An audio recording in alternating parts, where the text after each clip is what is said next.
Today on The Mike Stone Show, music, stories, and conversations. We're sitting down with a man whose name is woven into the very fabric of Grambling State University baseball. For more than 4 decades, Coach Wilbert Ellis didn't just coach baseball, he built young men. 30 seasons as head coach, over 700 wins, conference championships, NCAA tournament appearances. But if you ask the people who know him best, they won't start with the numbers. They'll start with the word mentor.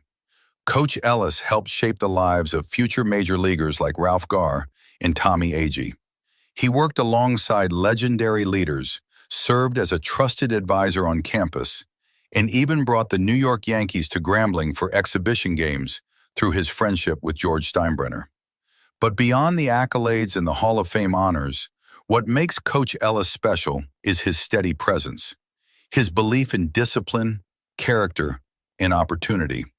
He helped build traditions like the Eddie G. Robinson Museum, and to this day, he's still giving back through youth baseball clinics in Lincoln Parish. This isn't just a conversation about baseball. It's about legacy. It's about leadership. It's about building something that lasts. So settle in, folks, because today we're honored to welcome Coach Wilbert Ellis to the conversation.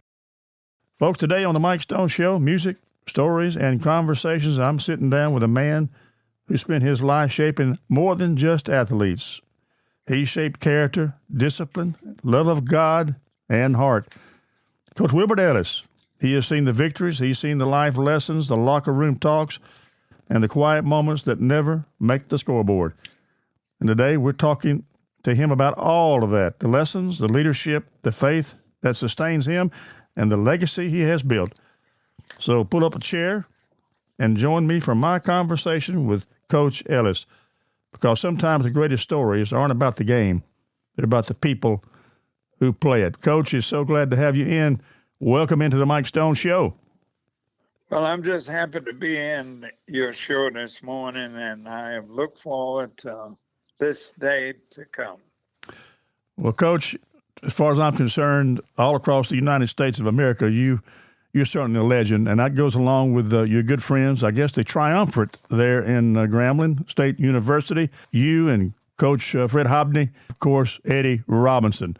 Whenever you think of Grambling, you and those two people, I mean, that's just the way it is. Grambling State University, known not only in the United States, it's known worldwide, but we'll get into some of that a little later, because I want to go back to your early days right there in Chatham, Louisiana. I don't know how long you were there with your parents. I believe that's Maddie and Houston Ellis. Tell us a little bit about growing up in Chatham. Well, it was Asbury community down there, just out from Chatham.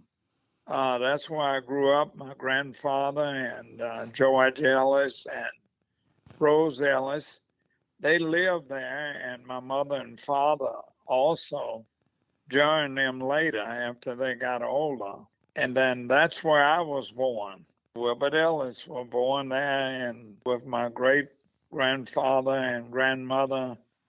And I never knew my grandfather, George Ellis, because he died the year that I was born, the next year.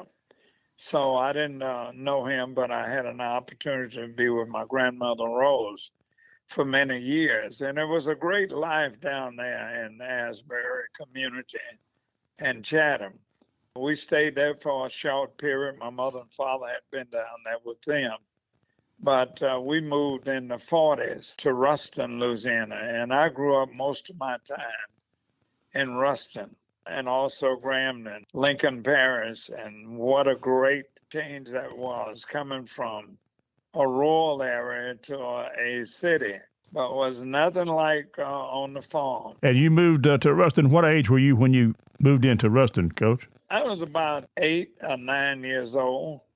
We moved to Ruston. I did elementary school here in Ruston at the Ruston Elementary School. That's why I did that. And the old Lincoln High School, not the one that is still there now, but the old Lincoln High School. That's where I played a little baseball and finished my high school there under the late Jimmy Duncan, who coached everything, basketball, football, and baseball. but I was involved in the baseball part. Let me kind of go back to it. I always loved sports because I had an uncle, Jay, and Richard. They played sports. That was my mother's brothers.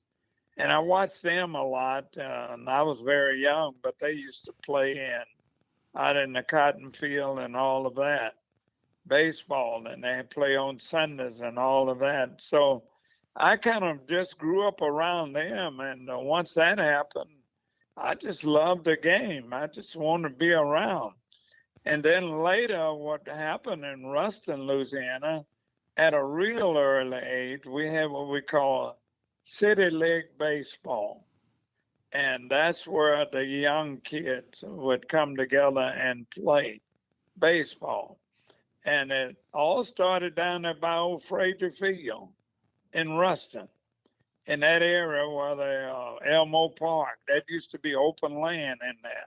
So we used that a lot. All of the kids would come down there, and I kind of was assembling those boys together. And actually, Jim Maryland was playing on that team, and Ralph Gar was much smaller then, but he grew to be one of our top players. And what you had, east side, north side, west side, Reverend Sidney Smith was a part of that, and Reverend Jaggers, another minister. Pat McLean, his father, he used to be over at Louisiana Tech. He was kind of instrumental in getting the city to give us some equipment and all of that. So we just grew up in the backyards and out in the field playing ball. And so I flew around and got them together. Sheriff, I got them kind of together and started the teams and all of that. And I used to start hitting balls to them and getting them together and organizing them. And we had one of the great little teams. And that started off the East Side team. We won a lot of games. We beat everybody. And then I ended up doing more with it and had a semi-pro team. We traveled everywhere and played during the summer months. And then later, after that, then I went to Lincoln High School. From Lincoln High School, right on into Grambling College. At that time, it was Grambling College. It was not Grambling University. It appears, Coach, that you were very interested in the coaching end of that, even at a very young age, even more so than playing, maybe. Well, yeah, I wanted to coach. I knew at 9 years old I wanted to coach. I knew then. And, I could get a group of guys together and start up a team, and win. And then Mr. Roy Frazier gave us an opportunity. He used to be over the Frazier Field. He gave us an opportunity to play when the Big 8 League wasn't playing. We had gotten a little older then, and we developed in age, and we kind of gathered together pretty good then, and we had good teams and great structure. No, Sheriff, I wanted to be a coach. I knew at the age of 9, I wanted to be a coach. And every time I'd get a chance, we didn't have a TV at that time, but we had a radio back then, and we could listen to the games and all of that on the radio, and later got a TV and saw all of that. And then when I got to high school with Jimmy Duncan, Coach Duncan, I played first base. When it really started, one day he left and had to go to the principal's office. He didn't have an assistant or anything, and he left me in charge. And that was history after that. I brought the team together. We practiced. We got ready, and I knew then I was motivated, and I wanted to learn more about the skills and techniques of developing players. It was all about the love for the game and the love for people and love for mentoring people. Sounds like that was really your interest there, just the love, the passion for the game and passion for the people who played the game. Well, yes, because, you got to show that you care about people. And young people, my mother used to bake tea cakes and all of that and fix sandwiches for us. And they'd come out there on Saturday evening and eat and have a good time. And my dad, Houston, And we had this big yard at our house, and hundreds of kids would come over and have a great time. And, nothing would happen. It was just a great enjoyment and a love for them. My mother had a passion. My dad had a passion for people. I grew to have the same passion. And I just wanted to give back and do some things. And we just had a great time. And I knew then, when I had that passion for them and I could talk to them, and they would listen to me at a young age. And that made a great difference. Ralph Garr, Jimmy Jackson, Jim Maryland, the Odom boys. I mean, I could just go down the line. And then Ralph played at high school. He and J.R. Richard, Cage, and all them, they had a great high school team then, too. We're going to get into some of the people that you coached there that made it all the way, but did you get recruited out of high school there from Lincoln High? Did Grambling State recruit you there? Or? No, I tell you what, I just went on, and Mrs. Robinson, Doris Robinson, Coach Robinson's wife, taught high school English at Lincoln High School. When they came in the 40s, Coach Robinson came to Grambling in 1941. And Mrs. Robinson started teaching at Lincoln High School.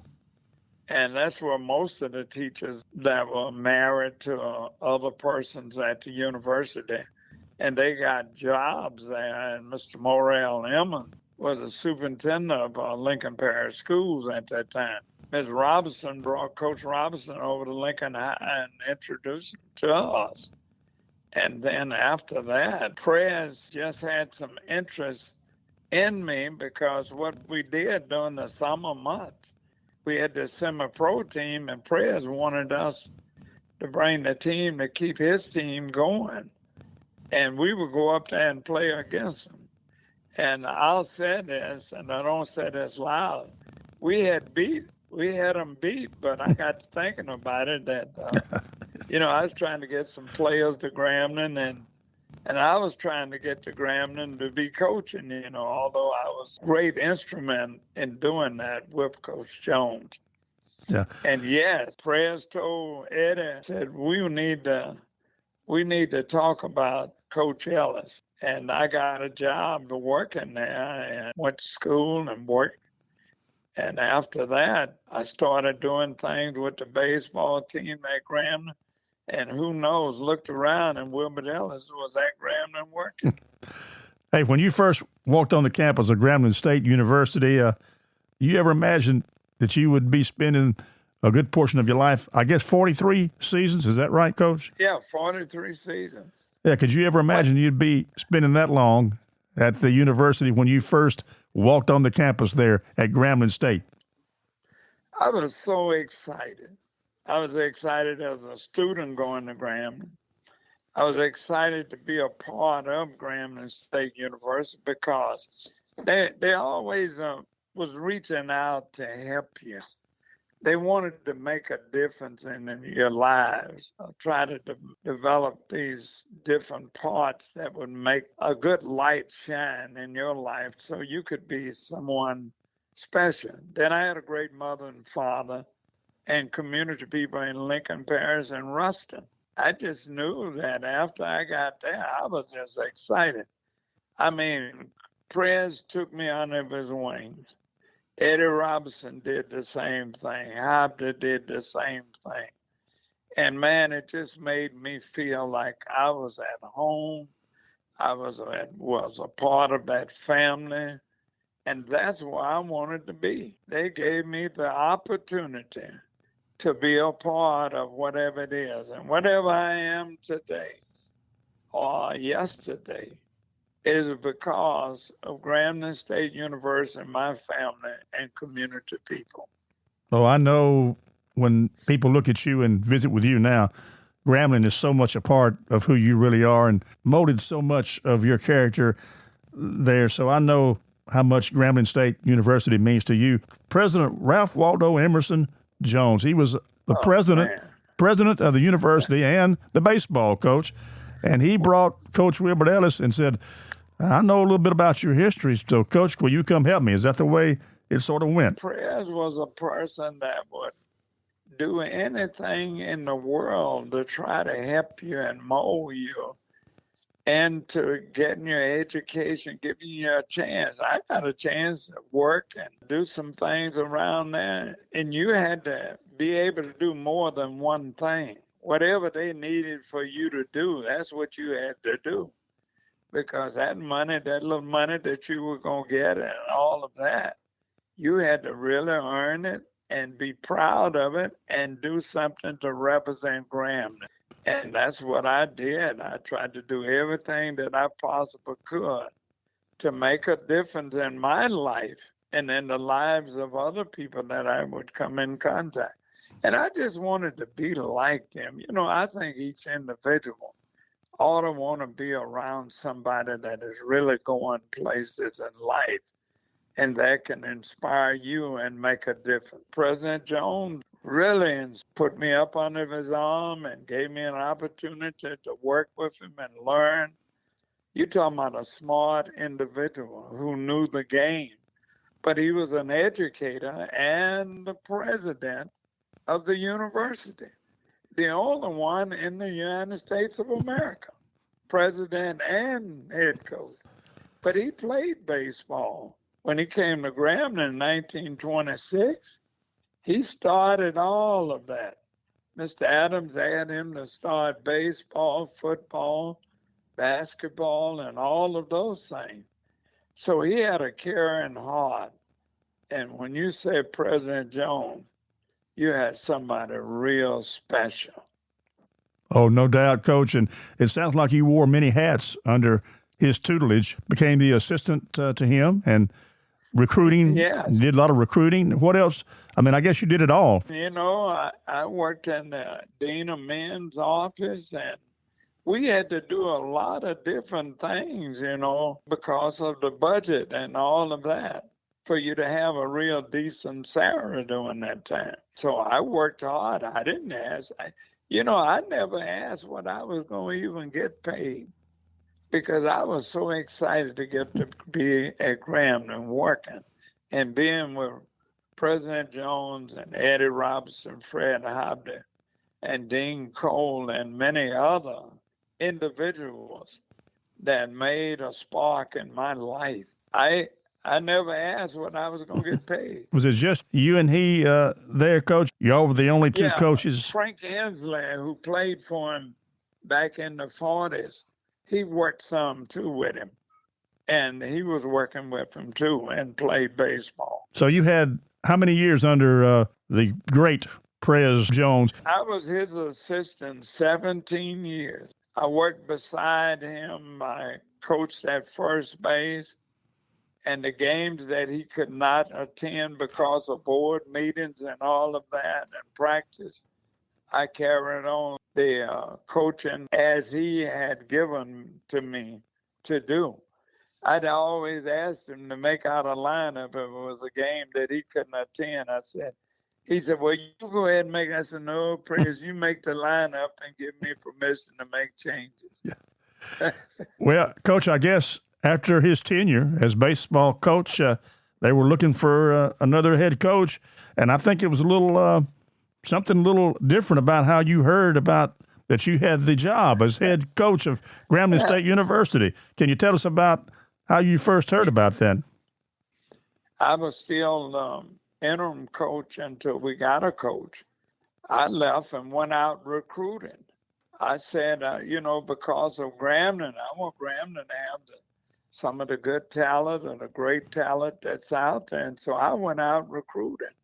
Coach Robinson was the athletic director, and he said, yeah, go out there and get them. And they started the little search, and President Joe Johnson was the president.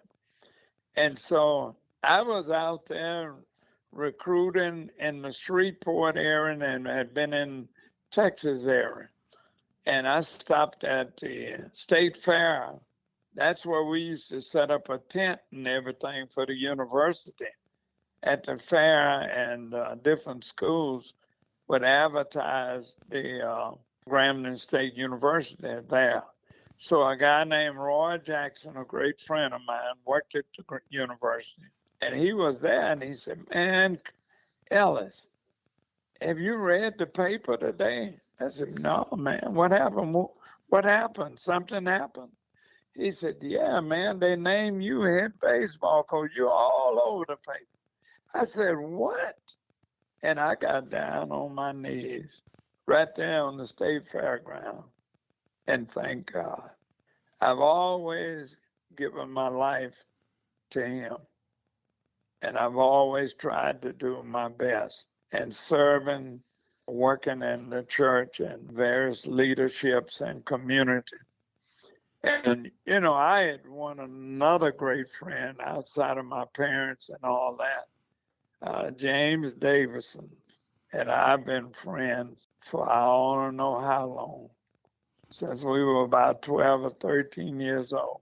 We met and we introduced ourselves. The lady that lived next to us, she worked for them.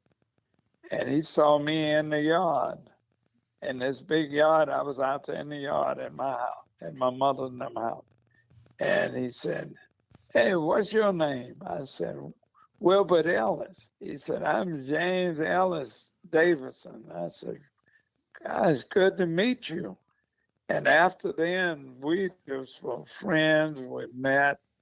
My mother and his mother was great friends, and James and I have been great. And he helped me a lot getting things going. And, he was on the board at Grambling, UL system and all of that. Helped us get different things that was needed for the program. I'm always indebted to a time friend, James Davis. Yeah, for people who don't know Mr. James Davison, a long-time businessman here and philanthropist and a great contributor to a lot of causes here. And I think right here at home, he has done a lot of tremendous work. Yes, he has been a giant in developing relationships and helping people and making a difference in people's lives. He does it in a great spirit. He and his family, children and all, and great spirit and in love. And he's just always reaching out, trying to help somebody. We've been great friends, and I thank God for our friendship. No doubt, Coach. Well, I think you had right at 30 years as a head coach. Yes, excited about that. 30 years coaching at Grambling State University. Had the opportunity to do well under the leadership of Eddie Robinson and Fred Hobden and many other people that were during that period. And then after Prez passed away, and he used to come to my practice and all of that. And I left it open for him to come, and anything he would see that would help me, I said, "Prez, just give it to me. You are still the coach, and I'm now just being head coach." It didn't really make any difference. I have either 743 wins or 745. I don't care how you mix that up. I don't know. It's 745. Well, I'm telling you, that is quite an achievement in baseball. It's people who follow the game, on a given day, any team can beat another. That is a tremendous win record, 745. Because what are you most proud of that really maybe doesn't show up in the record books? Well, the thing about it, I give all the praise to my Lord and Savior Jesus Christ, and for all the guys that wore the black and gold, the players. That's who made everything happen. I just happened to be the person that was in charge of the program, but these are the guys that got out there and won games. But what most important, they were learning the basic fundamentals of the game, but we were teaching them the basic fundamentals of life skills, to become a great individual, a great person. So when you go out in life, people will understand who you are, and you are giving back and making a difference. That's what we wanted to plant. They were great ball players. Many of them went on to play in the major league and all of that. But they got their education just a few days ago. Gary Eve, who was on those championship teams in the 80s, he signed with the Atlanta Braves. George knows about he and Ralph. He came back because I always told him, I said, you can go on and sign for a contract, and after baseball, you got to come back and get your degree. And that's what they did. And just the other day, Gary finished up in his last session and got his degree after so many years away from Grambling. A great story there about him coming back and getting that degree. Right. And, and coach guys like Ralph brought Ralph to Grambling, from our seminary program and all that. Prez, I introduced him to Prez. Told him, Prez, we got to bring Ralph in because he can play. He can play. He might be a little raw in, but Lord, let me tell you, Ralph the Roadrunner made a name for himself. And he's a great individual and still doing some great things. And we just had a number of players. I could just go down the list that played in the major leagues, I've got over 50 players that maybe that you sent that played with Grambling State University and went on to play in the majors or minor leagues. 50 players. Yes. People like Ralph Garr and maybe Tommy Agee and Gerald Williams. Tommy Agee, Matt Alexander, Gary, Warren McWilliams. And we could just go on through the list of guys that made an outstanding, Lenny Webster, and Gerald Williams.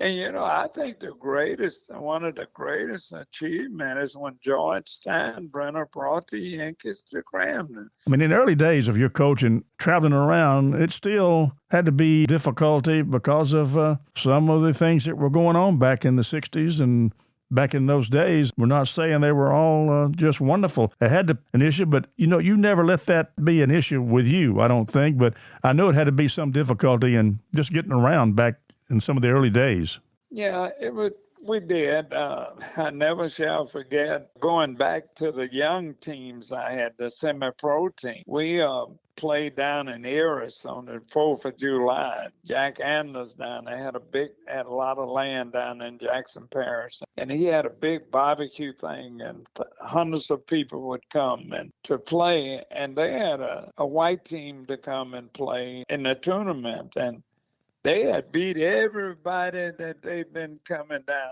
there. They'd have sometimes 12 teams down there just playing 3 days. And so I brought our team down there, Ralph and Jim Maryland and all that group. And we beat those guys. It wasn't a real good settlement, but the way we did it and how we did it and how we worked together, we made some friends. So our guys, I think 10 years ago, that was on that team. And he saw me and he said, you got to be Wilbert Ellis. I said, yes. Who are you? He said, I was on that team that you all beat. So the relationship, we built relationship. We tried to treat everybody right. We tried to do whatever those things are. And we tried to handle each one of those situations. We had to deal with it the way that we thought it would be best to do. Prez had learned set the tone. Eddie had set the tone. And when we were traveling like the university team during some of those times where we had to, stay on the campus at the universities, like when we go to Prairie View, Texas, back then, way back, we had to stay on the campus. We had to eat at certain places and all of that, and we took most of the food. But we would always dress in a certain way. We would conduct ourselves in a certain way. It wasn't just easy, but we approached and we talked to the guys and prepared them well for meeting those kinds of things that might have. Some people that we run in that had distant behavior towards blacks and whites. Coach, I would say what a great ambassador you, Eddie Robinson, Fred Homney, and all of Grambling State University. What a great ambassador for being a bridge to sort of bring races together. And that's what you have done. I know Coach Eddie Robinson always talked about being a great American, and just a great way to bridge everything, and even in difficult times. So you are to be applauded for how you carried yourself, and as you said, that spilled over into your team and what you told them about how you conduct yourself and how you present yourself, and that had to make a lot of difference. Well, I just think it's the right thing to do. I mean, we say we are Christians and we're a child of God and been born again. And, God is love. God is love, and He wants us to love each other. And, we don't have to be together every day. I don't have to be together with this person, but I think you ought to respect the individual. I think you have to have a love for a person. You have to learn to work together and get along. And I think that we've done real well in many areas of that. I know that they had a program for James Davison and I and Ray Barron showing how people can work together. And we were supposed to be an example of that. And we tried very hard. James and I talked about it a lot. We tried, and we did that. And we wanted to be an example of how people can get along. And we love each other. We care for each other. And our families were like that. Going back to you and your family and your dad and your mother and all of that. We all worked together and did great things together. And it sure it shined a light for other people that want to be our light. Oh, Coach, the words you said there, I wish we could bottle those things up about how we need people now to have more understanding of each other instead of shouting and demeaning people. How you could bring people together. You and James Davison have been a fantastic example of that to everyone. And just so people know about our history, my brother George Stone Jr. played professional baseball, played with Ralph Garr. My father was a policeman here in Lincoln Parish, and I was able to be the sheriff here for 16 years. Of course, our family knowing Coach Ellis way back, and that's why I wanted to have this interview with you here, because how much you've meant to our family, and I think we meant the same to you. So, Coach, you had some players who obviously they didn't play major leagues, but how did you sort of motivate those people who may not have believed they belonged on the national stage or they were just average players? How did you motivate some of those players in your time? Well, I'm glad you asked, because we wanted to let them know, first of all, we cared about the total individual. Not just from athletics, but after athletics is over, what happens to John, a Jim? We wanted them to develop good life skills and be able to do some things with them during their development and getting them prepared after the game is over, or whether you didn't get a chance to work hard enough or do something, or might not have the life skills that the national was looking for. But you could go on in your professional, in your educational degree and do well. We got guys, lawyers and doctors and all of those things, and political persons, and who have done extremely well, and they played the game well, but they didn't go to be drafted in football or baseball or basketball, but they went on into another career and done extremely well. But not only that, but they went back to their communities, and they reached out and tried to help the community with our young people. And that's what we got to have more of, because our young people really need a lot of personal attention. And maybe they don't get a chance to have it all at home or in a community or something like that. We just got to get in there and try to help all we can to make a difference in their lives. A lot of them are frustrated, a lot of them are this, a lot of them don't have the proper attention that they need in their daily lives. And we tried to teach our guys that maybe not in the game that you play, that you might not be successful at the college or collegiate level, but maybe not in the pro, but you have something to go on. And we teach our guys that, you know, you gotta have God first in your life. You got to have God first. We got guys that, like Gary is a minister, and we got several guys that have given their lives to God, and they want to be able to deliver the word of God to people and make a difference. So we're real proud of that. We didn't want to lose nobody. And that's why we ask guys to come back and get their degree and get involved in community development and love, because if we can just shine our light a little brighter, we're in real tough time with our young people now, and we got to try to find means and methods to work with them and set up programs and things that we're doing. You know, that's why I still try to have the baseball camp during the summer, that we do more than teach them the basic skills of baseball.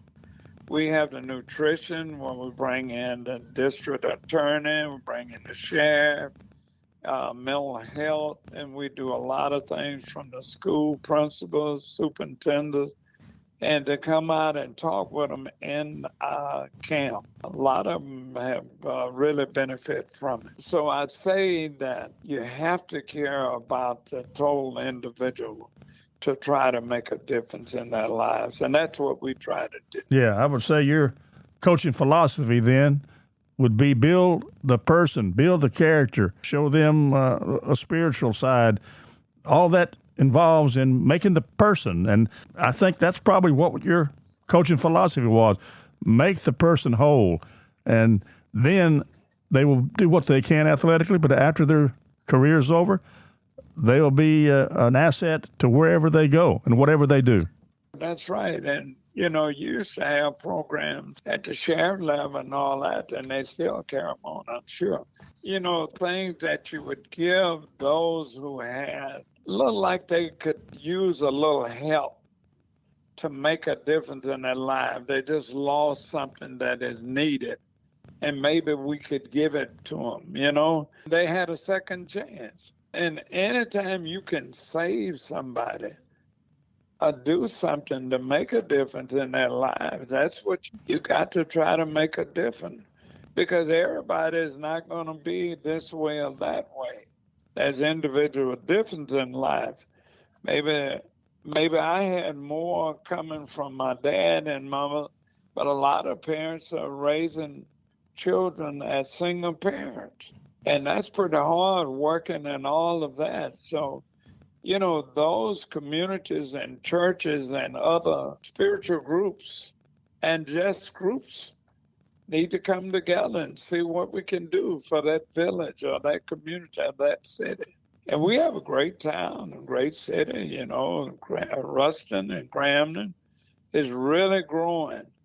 And we're blessed to have two universities here in the same parish. Coach, you're so right about the young people.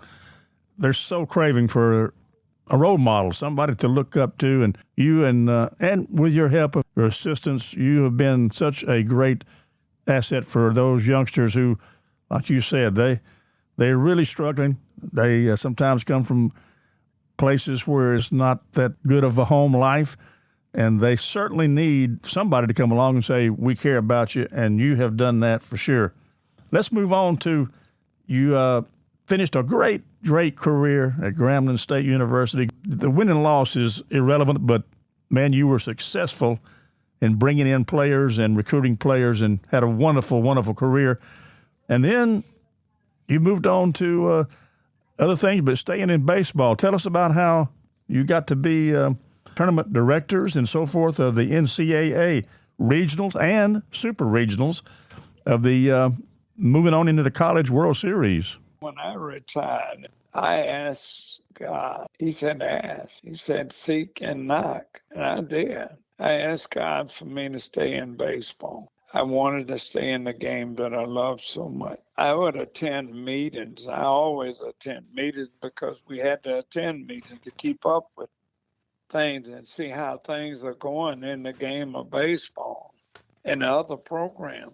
And so he did. And I went to all the NCAA meetings, all the coaches' conventions and all of that. And I met a guy named Dennis Polk. Skip Burton and I would be at meetings and all of that, like Johnson and all the coaches and everything.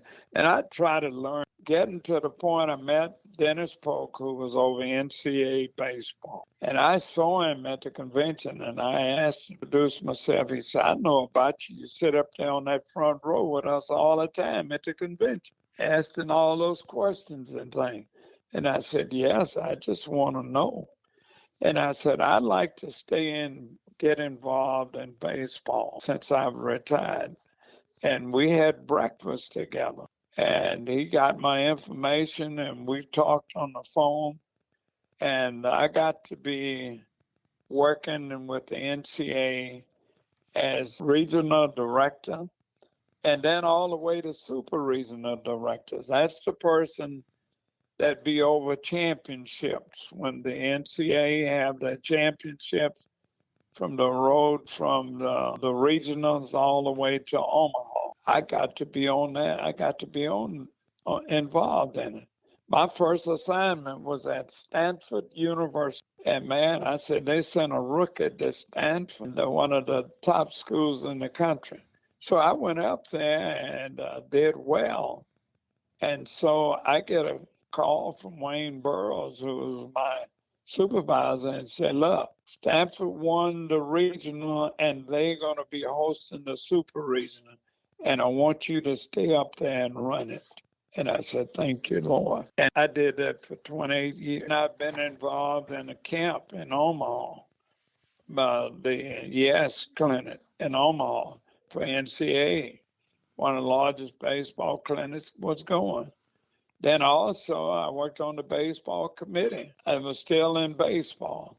And just this past year, now they invited me to come back to Omaha in June. I participated on a baseball panel in the opening of the College World Series with Dusty Baker, Ralph Goff. We're going to be in the parade. They're saying that you got to come back and do this. I'm in the museum up there, the Black Museum in Omaha, too. They got some things they do in my name and honor in me. So I just been blessed and thank God for all that. But I met some of the greatest people in the world, and I'm thankful for building relationship. I tell anybody, you need to try to build relationship with people and make a difference. So people want to be a part of you and you want to be a part of them. And then that you can be in a position to be able to recommend other people to go into certain things like I was able to do through the grace of God. Well, there's one relationship that you developed that turned into a great thing for Grambling, for Lincoln Parish, and even Louisiana, and that was your relationship with George Steinbrenner, the owner of the Yankees. Tell us a little bit about how that came about, Coach. George Steinbrenner, the owner of the Yankees, and Coach Robinson were great friends too. And what happened, Grambling wanted to play 64, I think it might have been in the 60s. They wanted to play Morgan State. And that's when a lot of unrest was going on in the country. Coach Robinson wanted to do that, Grambling State University, and Morgan wanted to have a game in New York. They wanted a big stadium and all of that. And football had never been played at the Yankee Stadium. A team went up there, Prez and Colin Nicholson and Eddie Robinson were led by them, and went to New York. And we got a chance to make friends with George Steinbrenner. When Coach Robinson got through talking to George, and he said, well, look, Eddie, let me get a chance to think about it, and I'll get back with you. And he said, I'll never shall forget, Coach said, "We're not rushing you, Mr. Steinbrenner." He said, "Don't call me Mr. Steinbrenner, I'm George." And that way we built a relationship. And then later on, we got to be great friends. And he said, "I want to bring the Yankees down there." And I said, "We don't even have a stadium.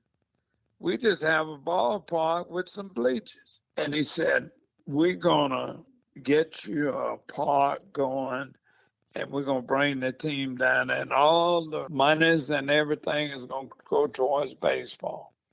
And he brought the parent club down here, as you know, Reggie Jackson, Dale Strawberry, and all that. 3 times the Yankees came to Grambling. The first time, 69, was Reggie Jackson. And then the last time, Majita was a rookie, and that was in 97. And man, let me tell you, that was the greatest thing in the world for him to bring him down there. He said, "Yes, I remember the minor league park in Shreveport wanted to get him over there to bring us there." He said, "No, I'm going to play it at Grambling. I'm going to play it at Grambling because I want to get something for the baseball program to have that they can be proud of."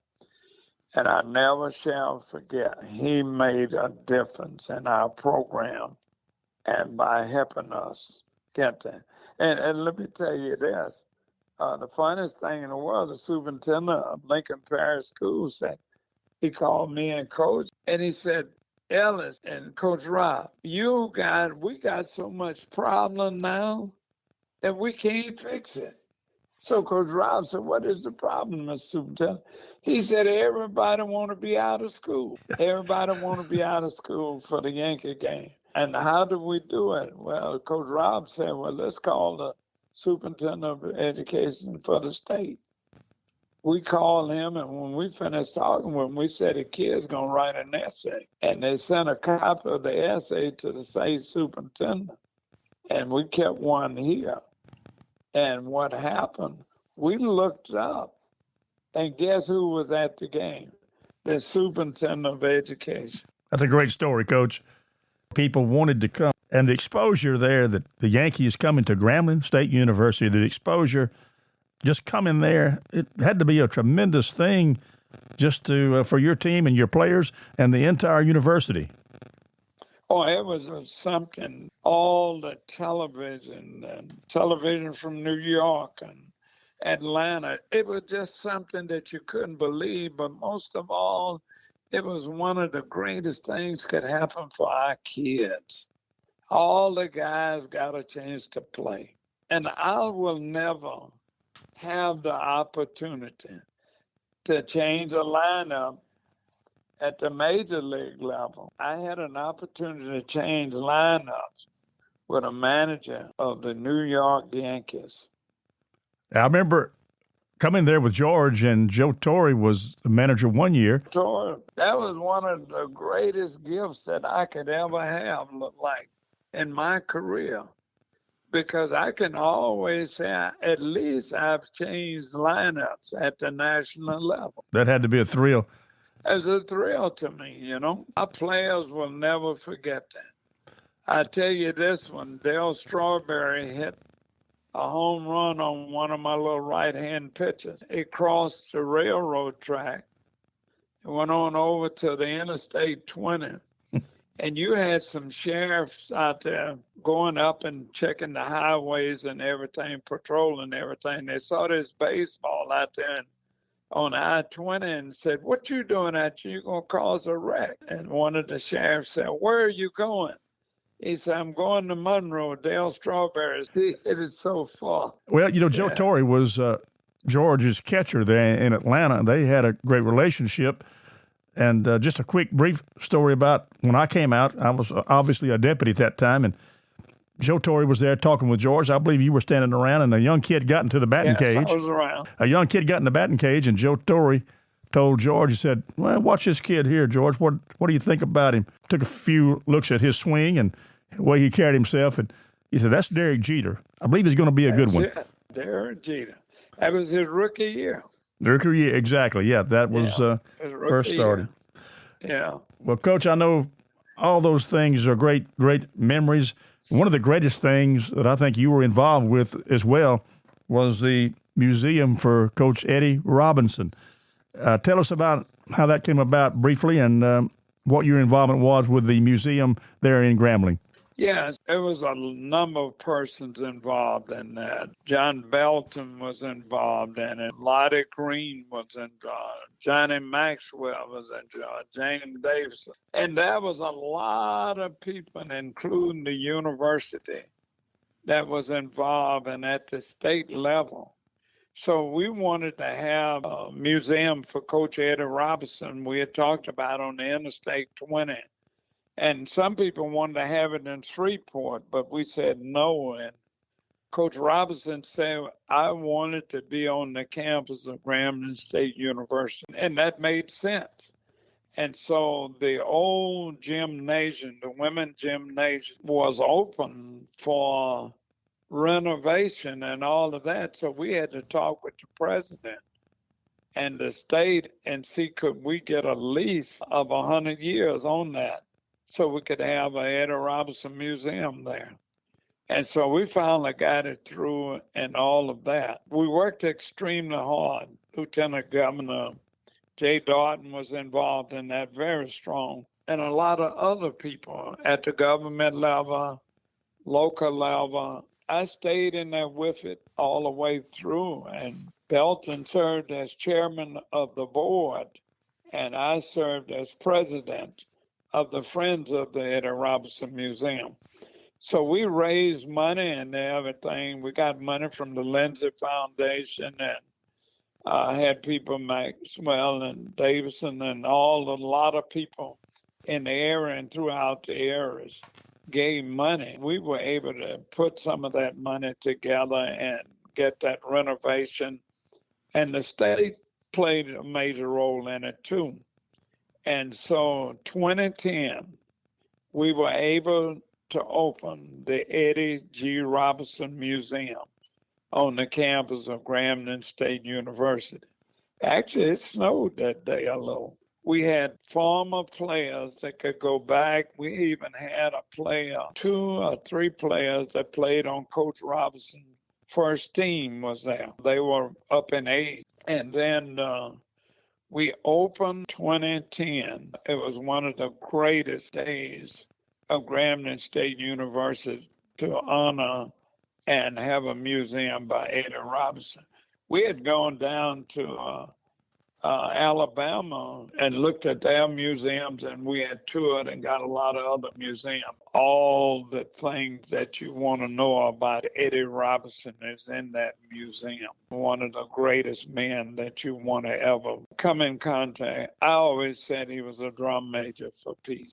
Oh, man, what a great museum. I do remember the day, I think you had so many great guests there, even some professional football coaches.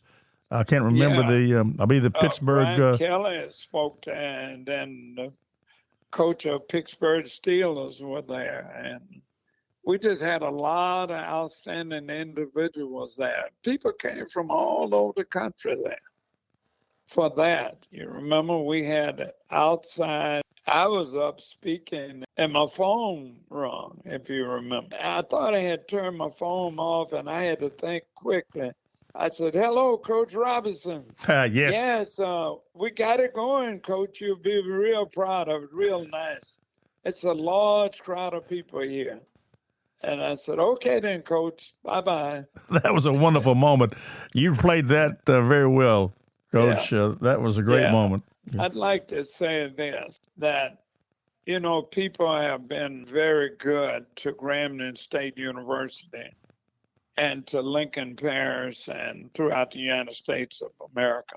To have those warriors and those individuals like Mr. Adams, the founder, President Jones, and all the other presidents, and Eddie Robinson and the Hopkins and Dean Cole and so many other people that made a difference in Lincoln Parish and the university at Grambling State University and Ruston, until we are just so appreciative and hope that we can continue to live together, work together, and do the things that is needed for us to continue to lift this area up to be one of the highest respected areas in the country. We want to do that, and through love and respect for one another. And through the grace of God, we can do it. I don't think anybody who is going to listen to this podcast and this conversation can say without a doubt that what an ambassador, again, as I said, an ambassador to goodwill, to bringing everybody together and trying to build some unity. That's what you are all about. That's what Grambling State University was all about. And, Coach, you can back up from no one on doing a tremendous job to bring that to the forefront. And I know I'm giving you a lot of accolades here, but I'm telling you, you deserve every one of them. And I know you've had so many awards given to you. You're in the American Baseball Coaches Association's Hall of Fame. You're in the Louisiana Sports Hall of Fame. I don't know about 10 others that you have been awarded. What are those things that just shows how much respect people have for you? And the awards, I know, probably maybe not meaning as far as what the plaque or whatever you get, but it does mean to be recognized for what you have accomplished. Well, I thought one of the highest awards also that I received was a Robert E. Russell Award, citizen in Lincoln Parish in Ruston. I thought that was a great honor and, to represent. Then Louisiana Justice Hall of Fame went into that, and then received the Bill Best Award. And I thought that about a Rotary Club. But, I'm some of the Hall of Fames, American Baseball Coaches Hall of Fame, Grambling State Alumni Hall of Fame, the SWAC Hall of Fame, Grambling Legend Hall of Fame, Louisiana Baseball Coaches Association Hall of Fame, Louisiana, and then the Louisiana Sports Hall of Fame, and the Negro League Museum Hall of Fame in Omaha, and many others that I could go over. But I'm just so thankful that, as I mentioned, the guys that wore the black and gold and all the support that I have been given. None of this could have happened without you. And when I say you, I'm talking about the people of this community and all the surrounding areas of the United States. Well, Coach, you won 3 SWAC titles, I believe, and 3 NCAA tournament appearances. Right. Those were great times. But I'm going to ask you a question here, just get your reflection on what you think. What worries you most now about the direction of maybe the college athletics, and what also gives you some hope? Well, Coach Robinson was the head of all of this. He saw a lot of this coming on. And he used to sit and talk with Hopkins and myself and talk about it. I always wanted to see the collegiate part of athletics to remain. I always wanted to see the guys get different things too. I wanted them to get whatever was needed for them because they play a major role. But this thing is out of hand, look like, man.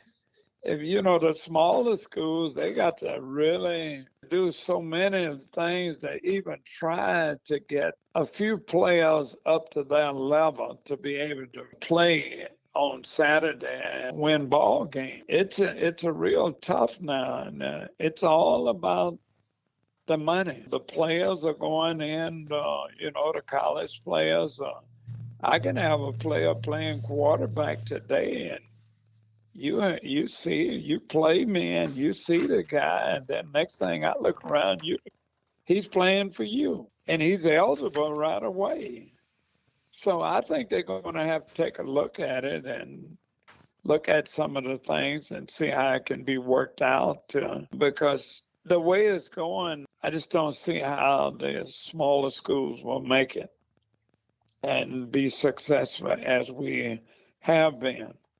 I know we still will be able to play the games and everything, but it is really about the monies now. Who's got the money to actually buy the players? Right. I think you're concerned about the smaller schools not being able to compete or to pay the players to play. Could be a real concern. Just seeing the bigger guys get bigger, the richer guys get richer, and the smaller ones get smaller. Well, look, a lot of the guys that can pass up the draft because of what they're getting now from each of the schools.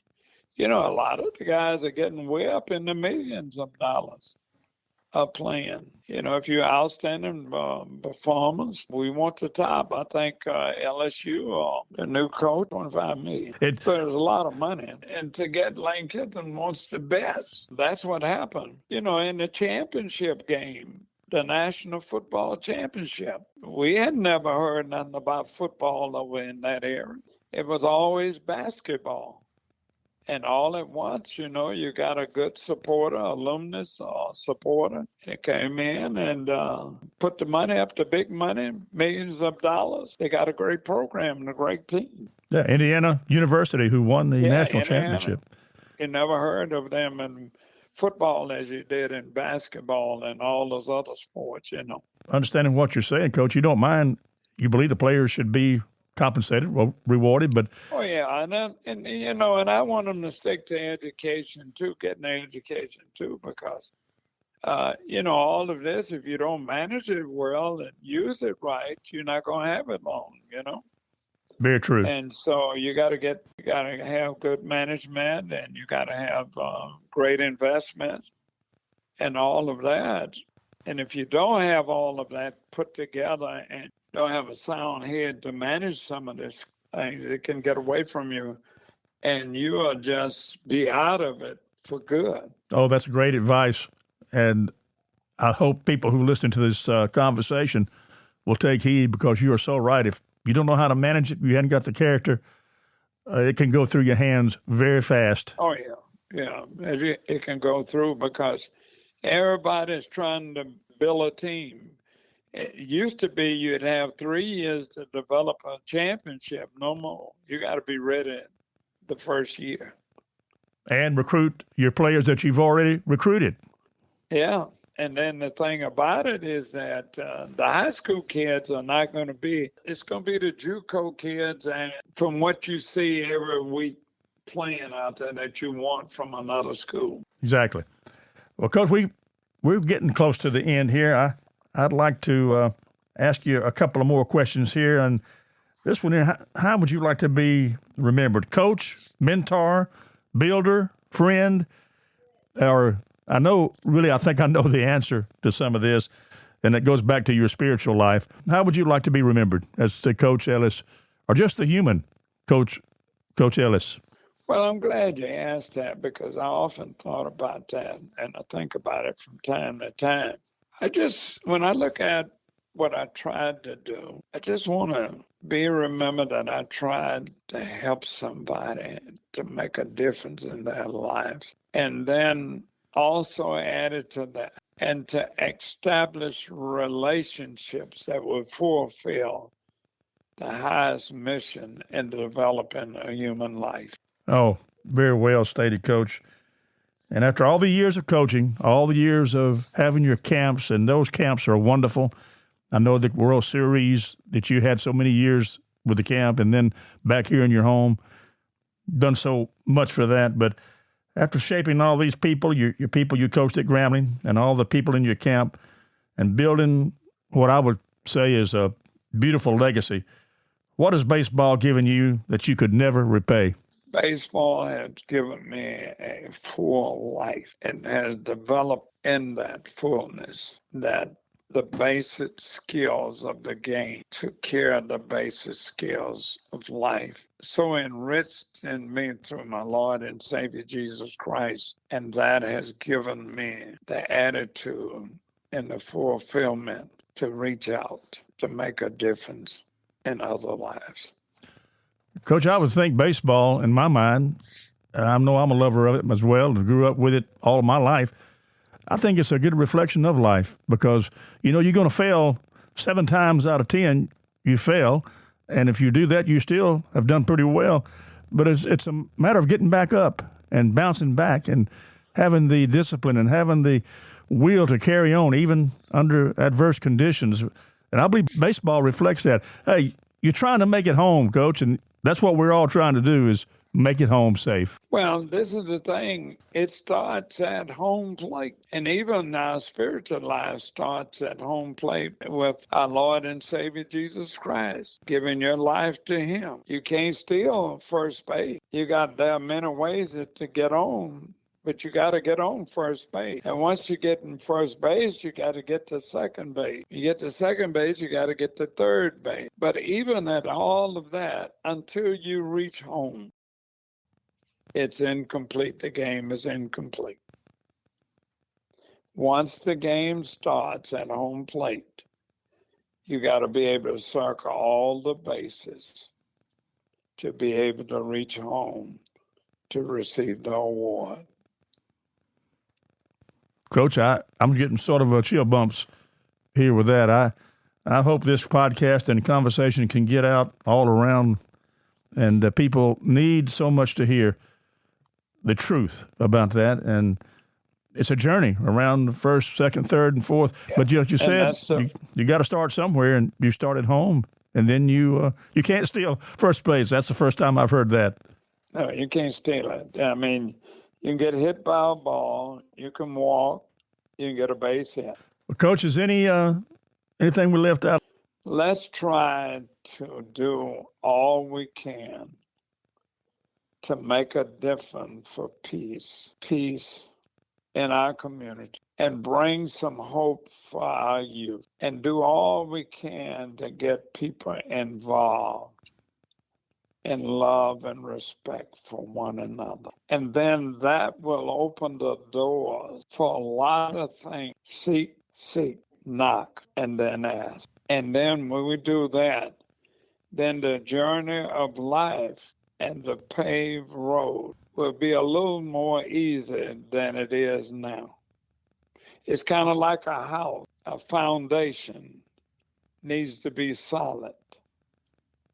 If you're going to build a foundation on sand, you know how long it will last.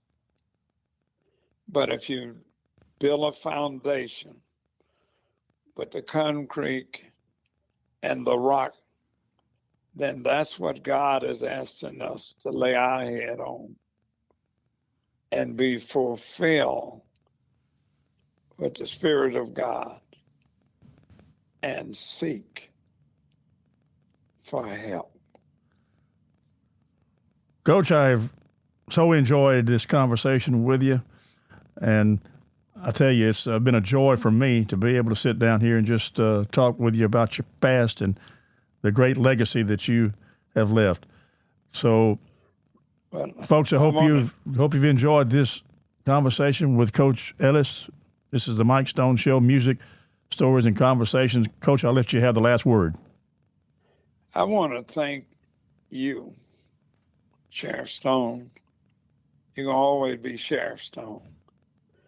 And thank you for all that you have done and what you have done when you in the service business of being sheriff, and what you're doing now on the radio, touching lives of people and talking and bringing people and be able to explore about different things that went on. We're just trying to do whatever we can to make a difference in our community and in our world. And that's what you always have tried to do. And you're doing something that you're enjoying and you're loving. So I give all the praise to God for Sheriff Stone. Thank you. Thank you so much, Coach. And we sure hope that this podcast gets out, because everybody needs to hear what Coach Ellis has said. And that's our conversation with Coach Wilbert Ellis, a man whose impact reaches far beyond the baseball diamond. His legacy isn't just measured in wins and championships, but in the lives he shaped, the young men he mentored, and the example he set for generations to follow. You've been listening to The Mike Stone Show, music, stories, and conversations. Be sure to check my Facebook page for airtimes and replays of this special conversation with Coach Ellis. Until next time, keep the music playing, keep the stories alive, and keep the conversation going.